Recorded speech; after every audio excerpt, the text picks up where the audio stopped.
আসসালামু আলাইকুম। ফিউচার হেলথের পক্ষ থেকে সকলকে জানাচ্ছি অভিনন্দন।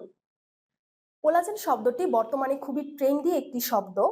আমরা সকলেই কম বেশি এই শব্দটির সাথে পরিচিত। কোলাজেন হচ্ছে এক ধরনের প্রোটিন যা আমাদের ত্বকে তারুণ্য ধরে রাখতে সাহায্য করে। বয়স বৃদ্ধির সাথে সাথে আমাদের স্কিনে এই কোলাজেনের পরিমাণ দিন দিন কমতে থাকে, যার কারণে আমাদের স্কিন লুজ হয়ে যায়, ত্বকে বয়সের ছাপ পড়ে এবং আমাদেরকে দেখতে বয়স্ক লাগে। এই কোলাজেনটাকে আমরা কি করে আমাদের স্কিনে বৃদ্ধি করতে পারি? খাবারের মাধ্যমে আমরা খুব সহজেই আমাদের স্কিনে কোলাজেনের প্রোডাকশন বৃদ্ধি করতে পারি। যেমন ধরেন, এক্ষেত্রে নেহারি হতে পারে কোলাজেন বৃদ্ধির জন্য খুবই ভালো একটি উৎস। ঢ্যাঁড়স কোলাজেন তৈরিতে সাহায্য করে। ডিমের সাদা অংশে রয়েছে প্রোলিন, যা কোলাজেন তৈরিতে খুবই গুরুত্বপূর্ণ ভূমিকা পালন করে।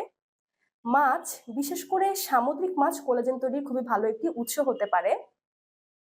এবং বিভিন্ন ধরনের সাইট্রাস ফল, যেমন ভিটামিন সি জাতীয় ফল, আমলকি, পেয়ারা, কমলা, লেবু ইত্যাদি কোলাজেন তৈরির ভালো একটি উৎস।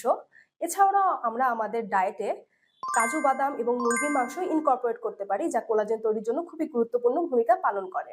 এছাড়াও আমাদের রয়েছে খুবই অত্যাধুনিক কিছু ট্রিটমেন্ট প্রযুক্তি, যার মাধ্যমে আমরা আমাদের বডিতে কোলাজেনের প্রোডাকশন বৃদ্ধি করতে পারি। এর মধ্যে রয়েছে কসমেটিক আকুপাংচার, যা আমাদের বডিতে কোলাজেন প্রোডাকশনে খুবই গুরুত্বপূর্ণ ভূমিকা পালন করে এবং এটি একটি ন্যাচারাল ওয়েতে হয়ে থাকে। আরও রয়েছে HIFU, high intensity focused ultrasound.